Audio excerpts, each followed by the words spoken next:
දෙනාම ඉතාම ආදරෙන් channel එකත් එක්ක පිළිගන්නවා. ඉතින් ගොඩ කාලයකට පස්සේ තමයි අද vlog එකක් අරගෙන එන්නේ. ඉතින් ඒ කාල සීමාව ඇතුළත ගොඩාක් කට්ටිය email දාලා තිබ්බා. channel එක ගැන අහලා ඊට පස්සේ channel එකෙත් comment කරලා තිබ්බා. ඒ කොහොම වුණත් vlog එකක් අරන් එන්න හම්බුනේ නැහැ. හැබැයි අද vlog එකත් එක්ක regularly මම අනිවාර්යයෙන්ම vlogs ටික අරගෙන එන්නම්. අපි කතා කරමු මේ වෙද්දි ඩුබායි ගත්තට පස්සේ මේ මාස කිහිපය ඇතුළත ගොඩාක් දේවල් වෙනස් වෙලා තියෙනවා. ඉතින් ඒක මෙහි ඉන්න කට්ටියක් දන්න දෙයක් සහ ඔහි ඉන්න කට්ටියක් දැනගත යුතු දෙයක්. මේ ගත්තට පස්සේ ඉස්සර වගේ නෙමෙයි දැන් ජොබ් මාකට් එක ගත්තාම අර කියන තරම් ලේසියෙන් ජොබ් එකක් හොයාගන්න හම්බ වෙන්නේ නැහැ. සහ මෙහාට වෙලා අමාරු වැඩෙන ප්‍රමාණය ගොඩාක් වැඩි වෙලා තියෙනවා. ඒක ලීගල් ඉල්ලීගල් මේ ක්‍රම දෙකටම මයිග්‍රේට් වෙන කට්ටිය නිසා. ලීගල් විදිහට ඒජන්සි through employment visa හරහා contract එක සයින් කරලා යන කට්ටියත් අමාරු වෙලා තියෙනවා. ඉල්ලීගල් විදිහට ඒ කියන්නේ සමහරක් වෙලාවට ඉන්ඩිවිජුවල් හයරින් වෙන්න පුළුවන්. එහෙම නැත්නම් දැන ඇඳුණු කම්මලින් ඒ කොහොම වුණත් රට ඇතුළට ඇවිල්ලා අමාරු වෙන කට්ටිය ඕන තරම් ඉන්නවා. ඉතින් මේ හැම අමාරු වැටෙන කෙනෙක් පස්සෙම තියෙන්නේ ලොකු දුක හිතෙන කතාවක්. හැබැයි අපි මේ කොච්චර කොහොම කතා කරත් මිනිස්සු මන් දන්නේ ඒක දැනුවත් භාවයක් නැතිකමද එහෙම නැත්නම් දැනම වලට පනිනවද කියන එක. මොකද ගොඩාක් කට්ටිය හිතන දෙයක් තමයි මේ ඩුබායි කියන්නේ ලේසියෙන් එන්න පුළුවන් රටක්. ලේසියෙන් ඇවිල්ලා ජොබ් එකක් හොයාගන්න පුළුවන් කියන එක. එහෙම එකක් නෑ. ඩුබායි කියන්නේ ලේසියෙන් එන්න පුළුවන් තැනක් ඔව්. හැබැයි දැන් වීසා එකක් ගන්නවා කියන එකත් එහෙම සෙල්ලම් දෙයක් නෙමෙයි. ඔයාලා දන්නවා ගිය අවුරුද්දේ ඉඳලා ඩුබායි වල වීසා ඉෂුව වෙන්නේ නැහැ. ඒක තවදුරටත් එහෙමම තමයි. ඉතින් සාජා එහෙම නැත්නම් වෙන එමිරේට් එකකින් තමයි වීසා එක ඔයාලගේ ඉෂුව වෙන්නේ. ඉතින් ඒන වීසා එකකට ඔයාලා ඩිපොසිට් එකක් තියලා රිස්ක් එකක් අරගෙන තමයි රට ඇතුළට එන්නේ. ඒ ඇවිල්ලා මාස දෙක ඇතුළත ජොබ් එකක් හොයාගන්න බැරි නම් ලංකාවට හැරිලා යන්න වෙනවා. ඔය කියන්නේ විසිට් වීසා වලින් එන කට්ටියට අත්තනින්ම ඊට පස්සේ කොන්ට්‍රැක්ට් හරහා ඒ කියන්නේ හිතන්නකො SLBF එකේ රෙජිස්ටර්ඩ් ඒජන්සි වලින් ඇවිල්ලා මේ රටට ඇවිල්ලා අමාරුවට චෝන තරම් ළමයි ඉන්නවා. ඒ කියන්නේ ඔයාලා දන්නවා ඒජන්සි වලින් මෙහාට එන්නේ පොඩි ජොබ් වලට. ඒ කියන්නේ හිතන්නකෝ අපි ගත්තට පස්සේ ක්ලීනින් වෙන්න පුළුවන්, එහෙම නැත්නම් ලේබර් වෙන්න පුළුවන්, හවුස් මේඩ් වලට වෙන්න පුළුවන්, එහෙම නැත්නම් සිකියුරිටි වෙන්න පුළුවන්. ඔන්න වගේ කැටගරිස් වලට තමයි මෙහාට එන්නේ. ඉතින් මේ එන කට්ටියක වර්ක් ප්ලේස් ගත්තට පස්සේ ඔය කියන තරම් සේෆ් වර්ක් ප්ලේස් එකක් වෙන්නේ නැහැ. මම මෙන්න මෙහෙම දෙයක් ෂෙයා කරන්නම් ඔයාලත් එක්ක. ඒක මේ මොකේද Facebook එකේ ලොකුකට කතා වෙච්ච දෙයක්. ඒක සෑහෙන ෂෙයා වෙච්ච දෙයක්. මෙහාට එනවා එක්තරා ඒජන්සි එකකින් නුවර ඒජන්සි එකකින් මේ මන් දන්න විදිහට දැන් මේ වෙද්දී ඒජන්සි එක නවත්තලා තියෙන්නේ. නවත්තන්න කටයුතු කරලා තියෙන්නේ. මේ ඒජන්සි එකෙන් ළමයි කිහිප දෙනෙක් මෙහාට එනවා. ඒ එන්නේ එකම වර්ක් ප්ලේස් එකට. ඒ වර්ක් ප්ලේස් එකට ආවට පස්සේ මෙයාලා එතන නොයෙකුත් අර්බුද වලට මුහුණ දෙනවා. මේ අර්බුද වලට මුහුණ දෙනවා කියලා කියන්නේ එතන ඉන්නේ අපේ ආසියානු කලාපේ සේවක මණ්ඩලයක් නෙමෙයි. එතකොට වෙනම රීජන් එකක කට්ටිය ඉන්නේ. යාලත් එක්ක වැඩ කරන්ති අපේ ලංකාවේ මේ ඒජන්සි එක හරහා ආපු ළමයි ලොකු ප්‍රශ්න වලට මුහුණ දෙනවා. එතකොට මට ෂෙයා කරලා තිබ්බ ෆොටෝස් වගේක් යාලා ඉන්න තැන්වල කනබන දේවල් වල ඒවා දැක්කම ඇත්තටම මේ ඇස් වලට කඳුළු වෙනවා. ඉන්න පුළුවන් තැන් නෙමේවා, යන්න පුළුවන් වොෂ්රූම් නෙමේවා, කන්න පුළුවන් කෑම නෙමේවා. හැබැයි ඒ தත්ත්වෙට මෙහෙට ආවට පස්සේ මුහුණ දෙන්න වෙනවා. මොකද ඔයාලා එන්නේ කොන්ට්‍රැක්ට් එකක් හරහා. ඒ කොන්ට්‍රැක්ට් එක සයින් කරලා එන එකේ තියෙන අවදානම තමයි මෙහෙට ආවට පස්සේ යම් කිසි කෙනෙක් ඔයාලගේ પાස්පෝර්ට් එක රඳව ගන්නවා. මෙහි පාස්පෝර්ට් එක ඇත්තටම රඳව ගන්න එක ඉල්ලීගල්. හැබැයි ඒක අපේ ලංකාවේ කට්ටිය දන්නේ නැහැ. අනිත් එක තමයි ඔය ආවට පස්සේ අපි પાස්පෝර්ට් එක කොච්චර දෙන්න කියලා කිව්වත් දෙන්න එපා කියලා කිව්වත් එහෙම නොදීන්න හැකියාවක් හම්බ වෙන්නේ නැතුව ඇති. ඉතින් ඒකත් එක්ක මේ પાස්පෝර්ට් එක ළඟ නැති ප්‍රශ්න තිබ්බා. ඊට පස්සේ කොහොම හරි එම්බසි ගිහිල්ලා ටෙම්පරරි પાස්පෝර්ට් හදාගෙන අර වීසා කැන්සල් කරගෙන ලොකු ප්‍රශ්න වලට මේ ළමයිට මුහුණ දෙන්නුනා. මේ එක ළමයි කොට්ටාසය. ඒත් එක්කම ඔය කියන නුවරම තවත් ඒජන්සි එකක් ගත්තට පස්සේ ඒ ගිනල්ලා දාලා තිබ්බ තැන එයාලගේ ගැටුම් ඇති වෙලා ඒ ළමයිට පහර දීලා ඊට පස්සේ එයාලට ඉන්ෂුරන්ස් නැහැ, මෙඩිකල් ගන්න විදිහක් නැහැ, පොලිසියට ගිහලා කම්ප්ලේන්ට් එක හරියට දාගන්න විදිහක් නැහැ. ඊට පස්සේ එම්බසි එකට ඇවිදලා යන තියෙන දුර ප්‍රමාණය වැඩි. එම්බසි එකට ගියාට පස්සේ එතනින් යහපත් ප්‍රතිචාරයක් හම්බෙලා තිබ්බේ නැහැ. ඔහොම ගොඩාක් ප්‍රශ්න මේ කාල සීමාව ඇතුළත මම කියන්නේ ආරංචි වුණා සහ ඒ දේවල් මට පුළුවන් ආකාරයෙන් මැදිහත් වුණා. හැබැයි මේ සමස්තයක් විදිහට මේ ප්‍රශ්න වලට මුහුණ දුන ළමයි දිහා බැලුවාම මෙයාලගේ වයස ගත්තන් පස්සේ අවුරුදු 18ත් අවුරුදු 22ත් අතර ළමයි. ඒතකොට කිසිම ක්වොලිෆිකේෂන් එකක් හදාගෙන නැහැ.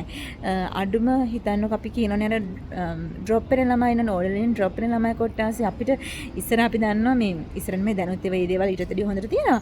යෝන් සේනාංක තිබ්බා. ඊට පස්සේ ජාතික වෘත්තීය පුහුණු අධිකාරිය තියෙනවා. ඊට පස්සේ ජාතික ආධුනිකත්ව පුහුණු මණ්ඩලය තියෙනවා. එතකොට මේ නයිට් එක, VT එක, යූත් එක මේ හැම දෙයක්ම තියෙද්දි මේවා කිසිම දෙයකට යන්නේ නැතුව කිසිම ක්වොලිෆිකේෂන් එකක් හදාගන්නේ නැතුව ඔහේ ඒජන්සි වලින් එනවා. ඉතින් ඒ ආවට පස්සේ අඩුම හිතන්නකො ඒ දැන් Taman එන වර්ක් ප්ලේස් එක සූටබල් නැත්නම් කොහොම හරි කරලා මාස 6 ඇදලා වෙන එකකට මාරු වෙන්න හරි Tamanට සුදුසුකමක් තියෙනවානේ නේද? වර්ක් එක්ස්පීරියන්ස් එකක් තියෙනවා. එහෙම කිසිම දෙයක් නැතුව මෙහාට ආවට පස්සේ ඊට පස්සේ ලංකාවට තමයි යන්න වෙන්නේ. ඉතින් ගොඩාක් කටිය දාලා දෙනවා අක්කේ මෙහෙමයි ණය වෙලාවේ ගෙදර තිබ්බ වී ටික වික්කා කට්ටියට රත්තරන් මඩ වික්කා මේ ඉඩමුකස් කළා පොලියට සල්ලි ගත්තා. ඔහොම ගොඩාක් දේවල්. හැබැයි ඔය මොන දේ කරලා ආවත් ඔයාලා හරියට සුදුසුකමක් ස්කිල් එකක් නැතුව නම් මෙහාට එන්නේ මේ රටේ ඇත්තටම පිළිගැනීමක් නැහැ. මෙතන ඉන්න කට්ටිය මෙහි සමහරු මේ කතාවට විරුද්ධයි. ඒ විරුද්ධ වෙන ප්‍රධානම හේතුව තමයි සමහරු කියනවා නෑ අපි ආවෙත් කිසිම දෙයක් නැතුව කියලා. එහෙම කෙනෙක්ට හරියන්න පුළුවන් ඉතාලම කලාතුරකින්. හැබැයි දැන් තියෙන කන්ඩිෂන් එක සාපේක්ෂවම වෙනස්. මොකද අනිත් රටවල් වල ගත්තට පස්සේ ඔයාලා දන්නවා අපිට අල්ලපුණට ඉන්දියාව, පාකිස්තානය, බංග්ලාදේශ, නේපාල් මෙයාලා ගත්තට පස්සේ මම මේ කියන්නේ ලේබර් ෆෝස් එක ගත්තාම එයාලා ඕනම විදිහේ ලේබර් ටයිප් ජොබ් එකක් කරන්න ලෑස්ති. මොකද ඒ හම්බෙන සුළු වැටුපුණත් හිතන්න ඩිරාම් 1200 500 ඒ මිනිස්සු ඕනම් බර වැඩක් කරන්න ලෑස්ති. මොකද ඒක ඒ මිනිස්සුන්ට මහා ලොකු දෙයක්. මොකද යාළගේ රටවල මේ මොකද ලිවිං ස්ටයිල් එක නඩත්තු කරන්න ඒක ප්‍රමාණවත්. එහෙම නැත්නම් යාලා ඊට අමතරව තව මොන හරි ඉල්ලීගල් දේවල් ටිකක් කරලා හරි සල්ලි හොයාගන්නවා. හැබැයි අපේ එන කට්ටියට තියෙන දෙයක් තමයි අපේ එන කට්ටියට 1200 සැලරි එකට ආවත් එයාලා ලොකු වර්ක් ලෝඩ් එකක් කරන්නත් බෑ. ඒ කියන්නේ Tamanට තියෙන වර්ක් මේ කියන්නේ ජොබ් රෝල් එක ගත්තට පස්සේ ඒක හෙවි වර්ක් එකක් අනිවාර්යයෙන්ම වෙන්නේ. ඒතර ඒක කරගන්න බෑ. වෙන මොකෝ තියෙනවද මේ යාළට ඒ නිපුණතාවයක් නැහැ. ඉතින් ඒකයි කියන්නේ ලංකාවේ ඕන තරම් තියෙනවා මේ NVQ දෙන ආයතන තියෙනවා.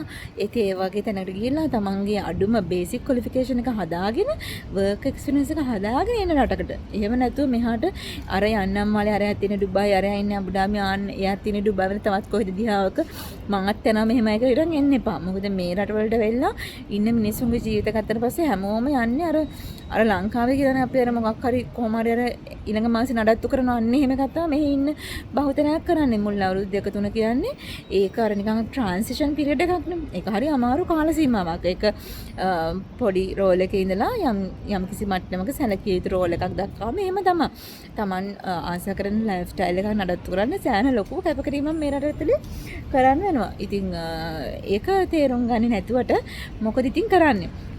ඒ නිසා අර ඔහේ එන්නම් වාලේ ඇත්තටම රට ඇතුළට එන්න එපා. ඒක අපි ගන්න මෝඩ තීරණයක්. ඒක අපි කොයි විදිහට ආවත් ඒ කියන්නේ SLBFE රෙජිස්ටර්ඩ් ඒජන්සි එකක් through ආවත් එහෙම නැත්නම් ඔයාලගේ හිතවත් මිතනක සමහරකට ඒක කුසුපන් සහෝදරයත් එක්ක ඇවිල්ලා හිටන් අමාරු වෙච්ච ළමයි ඉන්නවා කොහොම පිළිගන්න පුළුවන්ද?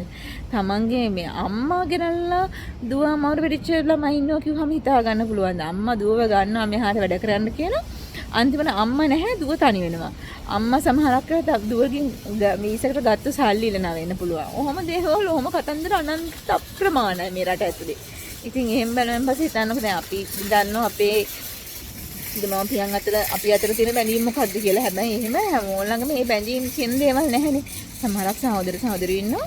ඒත් එහෙමයි මේ කියන කමට අර ලංකාවේ ඉඳලා අඬන හින්දා අරගන්නවා මෙහාට. අරගත්තට පස්සේ අතැරලම දානවා. ඊළඟට මේ රටේ නන්නත්තරයි කිසි කෙනෙක් නැහැ. මොකද මේ රට කියලා කියන්නේ වතුර පුරක් නිකන් දෙන්න කිසි කෙනෙක් නැහැ. ඒක තමයි ඇත්තම කතාව. ඉතින් ඒ නිසා මෙහි අපේ ලංකාවේ කට්ටිය කොච්චර කරත් වැඩකුත් නැහැ. එහෙම ඇත්තම කරන්න කෙනෙකුත් නැහැ මේ රටේ. හැමෝම අර මොකද එකම ජීවිතේ නඩත්තු කරගෙන යනවා. ඒකාකාරී ජීවන රටාවක් තියෙනවා. ඒක නඩත්තු කරගෙන යනවා. මාසෙ වැටප ගන්නකම් ඒ සර්වයිවල් එක තමයි තියෙන්නේ. ඒ නිසා මෙහෙ ලේසි නෑ ඔය කියන විදිහට ජීවත් වෙන්න. අර මම අවුරුදු දෙකකට එද්දි කලින් එද්දි තිබ්බ තත්ත්වෙ නෙමෙයි දැන් ඇත්තටම තියෙන්නේ. ඊට වඩා සාපේක්ෂව ගොඩාක් වෙනස්. හැම දෙයක්ම වෙනස් වෙලා තියෙනවා. මේ වෙනස් වෙනවා කියන්නේ මේ රට දිනෙන් දින දිනුවටපත් වෙනවා.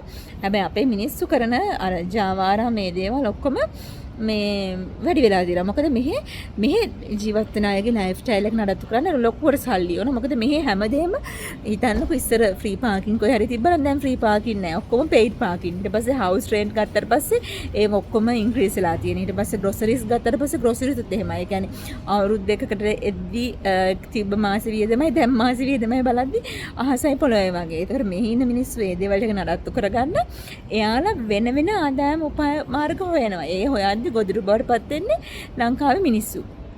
ඒ නිසා මතක තියාගන්න ඒ මිනිස්සුන්ගේ ගොදුරක් බවට පත් වෙන්න එපා ඔයාලා ලංකාවේ ඉන්න කට්ටිය. මොකද මේ වෙද්දි හොඳ ආකාරවම අපි දන්නවා වෘත්තීය පුහුණු ආයතන සක්‍රිය මැදිහත් වෙලා ඉන්නවා. තමන්ගේ සේවාව ලබා දෙනවා. ඉතින් එතෙන්ට යන්න ගිහිල්ලා ඒ දේවල් වලින් ඒ සහයෝගය අරගෙන ඒ සර්ටිෆිකේට් ටික හදාගෙන ස්කිල් එක හදාගෙන වර්ක් එක්ස්පීරියන්ස් එක හදාගෙන එන්න. තමන්ට ස්වාධීනව තීරණයක් ගන්න පුළුවන් දවසක තමන් විශ්වාසයි නම් විතරක් තමන්ට හොඳ සෙල්ෆ් කොන්ෆිඩන්ස් එකක් තියෙනවා නම් විතරක් එන්න. මොකද මෙච්චර මේ කියන මගේ ජොබ් එක ක්විට් වුණාට පස්සේ මම රෙසිග්නේෂන් දීලා ලංකාවට ගිහින් ආවට පස්සේ මම වැටිච්ච විදිය දන්නේ මම විතරයි. මගේ වටේ ඉන්න කට්ටිය දන්නවා. ඉතින් මම සෑහන් වැටුණා. ඉතින් ඒ නිසා මතක තියාගන්න ඒ මානසික වැටීමත් එක්ක අපි ලොකු අර්බුදකාරී තත්ත්වවලට මුහුණ දෙනවා. ඉතින් එහෙම තත්ත්වවලට මුහුණ දෙන්න පුළුවන් විදිහට මානසික මට්ටම හදා ගන්නකම් එන්න එපා ඇත්තටම රටකට. මොකද ඔයාලා දන්නවා මෙහි ඉන්න කට්ටියගේ සුයිසයිඩ් කරගන්න රේට් එක වැඩි වෙලා තියෙනවා. මෙහි ඉන්න කට්ටිය රණ්ඩු වලට මීනට මෙච්චර මේ ස්ට්‍රික්ට් රටක් කරන්නේ. ඒකට දැන් එහෙම දේවල් වාර්තා වෙනවා. ඉතින් ඒ නිසා එතෙන්ටපත් වෙන්න එපා. මොකද ඔයාලා දන්නවා මාධ්‍ය වලින් දකින්නදී මේ වෙද්දී මේ අවුරුද්දේ මේ 2026 ඉන්සිඩන්ට්ස් කීපයක්ම වාර්තා වුණා. ඒ කියන්නේ තට්ටු මහල් සංකීර්ණ වලින් බිමට පැනලා එහෙම දේවල් ආරංචි වුණා. ඉතින් ඒ නිසා ඒ වගේ තැනකට වැටෙන්නේ නැති වෙන්න තමන්ගේ ඉස්සෙල්ලාම අංක එක වෙන්නේ තමන් ජීවත් වෙලා ඉන්න බෑ. මොන දේ කරන්නන්නේ හම්බ කරන්න ජීවත් වෙලා ඉන්න ඕන. ඉතින් ඒ නිසා එහෙම ඒ ජීවත් වෙන්න පුළුවන් මට්ටමට ඉස්සෙල්ලාම අර මානසික වශයෙන් දියුණු වෙන්න. ඒ දියුණුවලා හොඳ ස්කිල් එකක් හදාගෙන හොඳ වර්ක් එක්ස්පීරියන්ස් එකක් හදාගෙන ස්වාධීන වෙන්න. ඉතින් මම මේ vlog එක මෙතනින් එන්න කරන්න මොකද දිගට vlog එක කරන්න ගියාම පස්සේ ඒකත් බෝරින් නේ.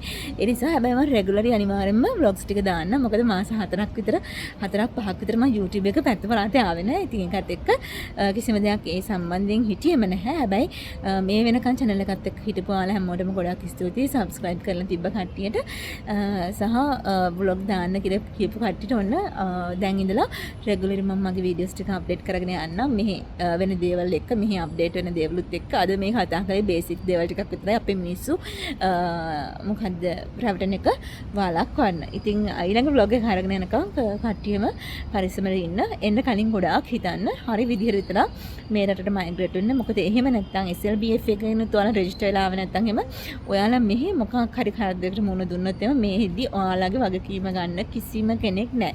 ඒකත් හොඳට ඔළුවේ තියාගන්න.